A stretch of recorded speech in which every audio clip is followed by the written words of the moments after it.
दोस्तों मैं आ गया हूँ बाजीराव पेशवा की समाधि पर, जो कि लगभग सनावद मध्य प्रदेश में जो स्थित है, वहाँ से कुछ 35 किलोमीटर की दूरी पर है। आप यहाँ आ सकते हैं। वैसे आपको काफ़ी पूछते हुए आना होगा। आपको कुछ बोर्ड्स अवेलेबल हो जाएंगे जहाँ से आपको इन्फॉर्मेशन मिल जाएगी। अब दूसरी एक चीज़ ये दोस्तों कि जब मैं रायगढ़ गया था छत्रपति शिवाजी महाराज के किले पर, तो वहाँ पर बहुत सारे झंडे और बहुत सारी फैसिलिटीज़ अवेलेबल थी, लेकिन यहाँ पर कोई फैसिलिटी और कोई भी मराठा सल्तनत का कोई भी झंडा यहाँ पर नहीं है। अब मैं बड़ा आश्चर्यचकित हुआ कि आखिर यहाँ पर मराठा सल्तनत का कोई झंडा क्यों नहीं। तो एक बात ये समझ आई दोस्तों कि सबसे बड़ी गलती तो बाजीराव पेशवा की ये थी कि उन्होंने ब्राह्मणों के खिलाफ आवाज़ उठाई, और वो आवाज़ ये थी कि उन्होंने अपने बेटे का नामांकन करना चाहा था, और ब्राह्मणों ने इस बात के खिलाफ गए थे और उनके बेटे का नामांकन के बारे में इनकार कर दिया था। तो उन्होंने अपने जो वंशज थे, मस्तानी जो उनकी पत्नी थी, उनसे उनको मुस्लिम वंशज ही रखा और अपने बेटे का नाम शमशेर बहादुर रखा। इससे और ज़्यादा ब्राह्मण भड़क गए और उन्होंने बाइकआउट किया, पर वो उनसे डरे नहीं, और वो इस बात पर दृढ़ निश्चय था उनका कि उनके जो वंशज हैं वो मुस्लिम ही आने वाले समय में रहेंगे। और आज भी उनके जो वंशज हैं वो मुस्लिम ही हैं। जो शमशेर बहादुर पानीपत की जो युद्ध था उसके अंदर वो शहीद हो गए थे। बाजीराव पेशवा ने ब्राह्मणों के खिलाफ आवाज़ उठाई, और आवाज़ उठाने की वजह से अब आप यहाँ जो देख रहे हो, उनका जितना एक इनको रिस्पेक्ट दी जाना चाहिए थी, जो सम्मान दिया जाना चाहता, कि जिस तरह से छत्रपति शिवाजी महाराज ने शुरुआत की थी जो मराठा साम्राज्य की, लेकिन उन्हें कभी औरंगज़ेब की जेल से भागना हुआ था, कभी जब उन्होंने अफजल खान की हत्या की थी वागनक से, उनके एक मुस्लिम अधिकारी के कहने पर ये डिप्लोमेसी की थी, और उसके बाद फिर बीजापुर की सल्तनत उनके पीछे पड़ी थी, तो वहाँ से भी उन्हें भागना हुआ था विशालगढ़ किले की तरफ। अब इसमें एक बड़ी बात ये कि बाजीराव पेशवा जिनसे सारे सल्तनतें भागती थी, वो मराठों के उनके जो बागी हों या फिर रोहिला हो, राजपूत हो, निज़ाम हो की सेना हो, वो सभी लोग इनसे कहीं ना कहीं डरते थे। वो एक इतने पावरफुल सेनापति थे और उन्होंने जो मराठा सल्तनत है उसका बहुत विस्तार भी किया, लेकिन उनकी आज कोई सम्मान नहीं। यहाँ पर एक आपको झंडा नहीं दिख रहा है। बस वही वजह जो मैंने आपको शुरू में बताई थी कि ब्राह्मणवाद के खिलाफ गए थे। एक दूसरी चीज़, जो एक मूवी आई थी बाजीराव मस्तानी, जिसके अंदर जो वो डायरेक्टर थे संजय लीला भंसाली, उन्होंने बहुत अच्छा डायलॉग बोला था कि उनकी मम्मी जो उनकी पत्नी के खिलाफ बोलती हैं, और वो ये कहती हैं कि तुमने एक मुस्लिम पत्नी तुम्हारी कैसे हो सकती जबकि तुम मुस्लिमों के दुश्मन हो। तो उन्होंने कहा कि मैं मुस्लिमों का दुश्मन नहीं हूँ, मेरी जो दुश्मनी है वो मुगल सल्तनत से है। मतलब उनके कहने का ये था कि ये जो लड़ाई है राजाओं की, ये धर्मों की लड़ाई नहीं है। और दूसरी चीज़, जो ब्राह्मणवाद की जो एक विशैली, ये जो मनुवाद की, जातिवाद की एक प्रथा हिंदुस्तान में मौजूद थी, वो उसके खिलाफ भी गए कि ऐसा नहीं है कि ब्राह्मण ही सर्वोपरि होगा, और दूसरे जो शूद्र हैं, जो बहुसंख्यक हैं, जो बहुजन हैं, उनको भी सम्मान मिलना चाहिए। अब उसकी इस लड़ाई के वजह से वो ब्राह्मणों से हार गए, और हार का मतलब ये है कि यहाँ पर जब आप आएंगे तो आपको ये इन्फॉर्मेशन मिलेगी कि वो लू से उनकी मृत्यु हो गई। तो कुछ लोग कुछ ने जनरली कोशिश की दंत कथाओं से, तो उनके मुताबिक ये था कि बाजीराव पेशवा की हत्या हुई थी, और अगर वो जीवित होते तो फिर वो एक सेक्युलर मराठा सल्तनत बनाते, उसमें ब्राह्मणों को उतनी वैल्यू नहीं होती, और फिर आने वाले उनके वंशज मुस्लिम होते, तो दिल्ली पे मराठा मुस्लिम सल्तनत हो जाती। ऐसी बहुत सारी दंत कथाएं हैं कि एक पूना के अंदर उनके जो काशीबाई से बच्चे थे, उनकी सल्तनत पूना में होती, और दिल्ली में जो सल्तनत होती वो मुस्लिम सल्तनत होती, मुस्लिम मराठा सल्तनत। ऐसी दंत कथाएं हैं। अब इसमें कितनी सच्चाई है ये कमेंट में आप बताइएगा। लेकिन एक चीज़ ये है कि ये वीर योद्धा, इससे काफ़ी लोग घबराते थे, और ये बहुत ही ज़्यादा सेक्युलर होने के साथ साथ जो प्रेम के बारे में जो उन्होंने प्रदर्शित किया था संजय लीला भंसाली ने, वो वाकई में बहुत ही अच्छा उन्होंने फिल्म के अंदर जो स्क्रीन प्ले था वो बहुत अच्छा किया था।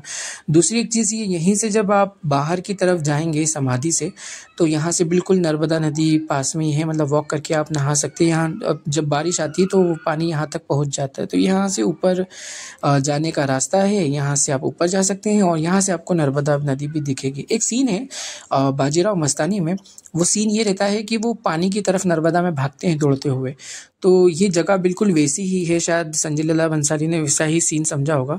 और ये सामने की तरफ आपने जो देख रहे हैं ना, ये इस तरह से मतलब छिछली यहाँ पर नर्मदा नदी है, यहाँ पर आप वॉक भी कर सकते हैं। पानी की गहराई काफ़ी कम है, इसलिए वो भागे थे और ये उन्होंने उसी अंदाज में शायद यहाँ संजय लीला भंसाली आएंगे उन्होंने शूट किया होगा। अच्छा, दूसरी एक और बड़ी चीज़ ये है कि यहाँ पर जो मैं बता रहा था कि ब्राह्मणवाद के खिलाफ जब उन्होंने आवाज़ उठाई, तो आवाज़ उठाने में क्या हुआ कि उनकी समाधि के आसपास ये जो आप जो महलनुमा ये जो हिस्सा देख रहे हैं ना, ये मौजूद ही नहीं था दोस्तों। ये उनके जो करीबी जो उनके सिपाही सालार थे, राणोजी राव शिंदे, जो ग्वालियर जो के राजा रहे आगे जाकर, क्योंकि उन्होंने भी फिर वो बाजीराव पेशवा के मृत्यु के बाद में फिर मराठा सल्तनत के छोटे छोटे राजा बन गए थे जो अंग्रेज़ों के अधीन आ गए थे। तो उसमें उनके ये बहुत करीबी थे, तो उन्होंने जब देखा कि उनकी समाधि का ये हाल है, तो उन्होंने फिर एक कंस्ट्रक्शन करवाया बिल्कुल उसी तरह से जैसे कि अंग्रेज़ एक जनरल जो इंडिया के थे, उन्होंने छोटी सी क्यारियाँ निज़ाम के ज़रिए से औरंगज़ेब रहमतुल्लाह अलैह के मज़ार के आसपास बनाई थी, पर यहाँ तो बहुत अच्छा काम किया गया है। अब दोस्तों जैसा कि क्यों आखिर छत्रपति शिवाजी महाराज के जो जातिवादी मनुवादी लोग इतने दीवाने, क्योंकि उन्होंने ब्राह्मणवाद के खिलाफ खामोश रहे।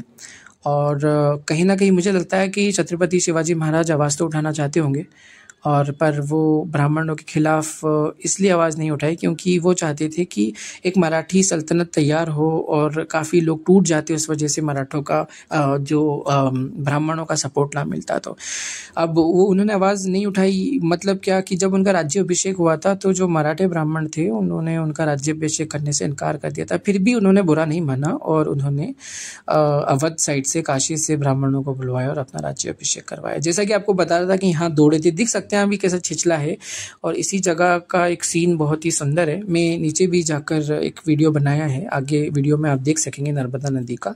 कभी आप यहाँ पर आते हैं इस समाधि पर तो इट्स वेरी ब्यूटीफुल, बहुत अच्छा लगता है यहाँ पर, इट्स वेरी सूथिंग, बड़ा सुकून मिलता है। आप सुकून की तलाश में हैं तो यहाँ पर ज़रूर आएँ, ये प्लेस बहुत अच्छा है। बहरहाल अब ये जो धूप वाली बात है कि एक ये है कि उनका धूप के कारण उनकी मृत्यु हो गई थी। अब सोचें जिसने 40 से ज़्यादा या 30 से ज़्यादा या 35 से ज़्यादा अलग अलग कुछ स्टोरियन से उसने धूप में ही तो वो जंगें लड़ी होंगी, उसे उस टाइम धूप नहीं लगी, लू नहीं लगी, और यहाँ पर आके लू लग गई। ये एक बड़ी अजीब बात है। तो दंत कथाओं के हिसाब से मैं यहाँ सुनने में आया है कि उनकी हत्या करवा दी गई, षड्यंत्र किया गया आके। अब ये दोबारा वही, कमेंट में बताइएगा कि क्या सच्चाई आपको लगती है। और दोस्तों जो पेशवा बाजीराव के मुस्लिम वंशज थे वो सच्चे मुस्लिम मराठे भी थे। उनके जो बेटे शमशेर बहादुर थे उन्होंने पानीपत की लड़ाई के अंदर हिस्सा लिया और वो वहाँ पर शहीद भी हुए। और उसके अंदर जो बाजीराव पेशवा के जो राणोजी शिंदे और मल्हार राव होलकर, ये लोग भी उसमें शामिल थे, पर ये लोग वहाँ से बचकर निकल गए थे, लेकिन उनके जो बेटे थे वो वहाँ शहीद हो गए। और एक और चीज़, जब 1857 के अंदर झांसी की रानी लड़ना चाह रही अपने जो दत्तक पुत्र के लिए, मतलब गोद लिया हुआ वो बच्चे को राजा बनाना चाहती थी, अंग्रेज़ों ने इनकार कर दिया था, तो उनके बेटे अली बहादुर को उन्होंने राखी पहुँचाई। और अली बहादुर वहाँ पर अंग्रेज़ों के खिलाफ रानी जो झांसी की रानी थी, क्योंकि वो मराठा थी और उन्होंने मराठा होने का उनको वास्ता भी दिया था और एक भाई के नाते उन्हें बुलाया था, उन्होंने सपोर्ट भी किया। और फिर अली बहादुर भी वहाँ पर शहीद हो गए। और इसी वजह से फिर उनके जो वंशज थे, मुस्लिम मराठा वंशज जो बाजीराव पेशवा के, तो उनकी जो बांदा रियासत उन्होंने उनके नाम की थी शमशेर बहादुर के, तो वो अंग्रेज़ों ने फिर छीन ली थी। और वो इसी वजह से उन्होंने उनके नाम की थी कि वो ब्राह्मणों से डर रहे थे कि एक वक्त में उनके जो बेटे शमशेर बहादुर और मस्तानी हैं, उनके जीते जी उनको इतना परेशान कर रहे हैं, सिर्फ इस वजह से कि वो एक कलमा पढ़ते हैं, एक रब को मानते हैं, एक परमात्मा की पूजा करते हैं, जातिवाद मनुवाद को नहीं मानते हैं, ब्राह्मणवाद को नहीं मानते हैं। तो इस बुनियाद पे उनको परेशान, उनकी हत्या करने की भी जो एक ब्राह्मण थे जिसके अंदर वो स्पेशली उनको वो सज़ा भी देते हैं कृष्णा भट्ट को, और वो उनका रोल भी बहुत अच्छा है जो एक्टर थे उन्होंने किया था, और थंबनेल में मैंने उनका ही पिक्चर इस्तेमाल किया है। तो अब वो उनकी हत्या करना चाहते, तो इसी वजह से उन्होंने फिर बांदा की रियासत जो जागीरदार उनको वहाँ का बनाया था। लेकिन था तो वो बाजीराव के खून, और एक मुझे ऐसा लगता है कि बाजीराव को कुछ टाइम मिलता तो जिस तरह से उनके बच्चों का उन्होंने एक ऐलान कर दिया था कि उनके जो आने वाली वंशज है मस्तानी के वो मुस्लिम वंशज होंगे, तो मुझे नहीं मतलब लगा इसलिए क्योंकि मैंने आसपास जब यहाँ दंतकथाओं से पूछा तो मुझे बताया गया कि वो शायद कलमा पढ़ना चाहते थे। तो अब इसमें भी कितनी बात सच्ची है ये भी आप कमेंट करके बताइएगा। तो होप सो अगर वो कलमा पढ़ लेते तो मुग़लों के बाद में दूसरा मतलब जो एम वर्ड से शुरू होने वाली सल्तनत होती वो मराठा सल्तनत होती। और जैसे मुग़लों का जो झंडा था उस पे एक शेर बना हुआ था और मराठों का ऑरेंज कलर का झंडा था, वो दिल्ली पे लहराता। लेकिन जिस तरह से मंगोल कभी मुसलमान नहीं हुआ करते थे, मुस्लिम नहीं थे, आगे जाके उन्होंने कलमा पढ़ा और दिल्ली पर उनका झंडा लहराया। तो उसी तरह से मराठों का भी दिल्ली पे झंडा लहराता, लेकिन वो कलमा तौहीद का होता है, जातिवाद का नहीं होता। तो शायद कुछ षड्यंत्रकारी ये नहीं चाहते होंगे। ये दंत कथाएं हैं, इसमें मैं नहीं जानता कि इसमें कितनी सच्चाई है, लेकिन ये ज़रूर है कि अगर ऐसा होता तो दोस्तों हिंदुस्तान के अंदर एक नई मुस्लिम मराठा सल्तनत होती और वो ऑरेंज कलर का झंडा लगाने वाली होती। आज यहाँ एक भी झंडा नहीं दिख रहा है, लेकिन उस वक्त में अगर मान लीजिए अगर वो करते तो आज यहाँ भीड़ लगी होती और शायद यहाँ बहुत बड़ा मकबरा होता। लेकिन जो किस्मत को मंजूर होता है, जो नियति में होता है, वो तो होकर ही रहेगा। वही बाजीराव पेशवा के साथ हुआ और उनके जो वंशज हैं बाजीराव पेशवा के मुस्लिम, वो आज भी बहुत सारी गरीबी की ज़िंदगी जी रहे हैं। तो दोस्तों जैसा कि मैं आपको बता रहा था कि जो बाजीराव मस्तानी में एक सीन लास्ट में रहता है कि उनकी मृत्यु नर्मदा नदी में दौड़कर हो जाती है, तो बिल्कुल ये बाजीराव की जो समाधि है वहीं का ये एरिया है। यहाँ पर बहुत छिछला पानी है और शायद उन्होंने पिक्चराइजेशन यहाँ पर आकर ही किया होगा, संजय लीला भंसाली ने। काफ़ी अच्छे उन्होंने ये रियलिटी बेस पर ये कहानी बनाई थी। और एक सबसे अच्छा मुझे इस मूवी का डायलॉग ये लगता है कि जो मुस्लिम मेरे दुश्मन नहीं है, मुग़ल सल्तनत से मेरी दुश्मनी है, क्योंकि वो झंडा लहराना चाहते थे और वो सिर्फ 2 राजाओं की ही लड़ाई थी। तो दोस्तों ये था वीडियो श्रीमंत बाजीराव पेशवा की समाधि का। I hope you liked all the information and as I tell you that I am travelling all over India to tell you the real history of India, and I also traveling to make videos on Sufia. So I just request you, please like my video, share my video and subscribe my channel. तो प्रेम से रहिए, सद्भावना से रहिए और सद्भावना और प्रेम की ही लड़ाई कीजिए। जातिवाद के खिलाफ आवाज़ उठाइए, देश के अंदर बराबरी के हक़ के लिए ही आवाज़ उठाएं और अपने हक़ के लिए लड़ें। तो बहुत बहुत शुक्रिया, धन्यवाद।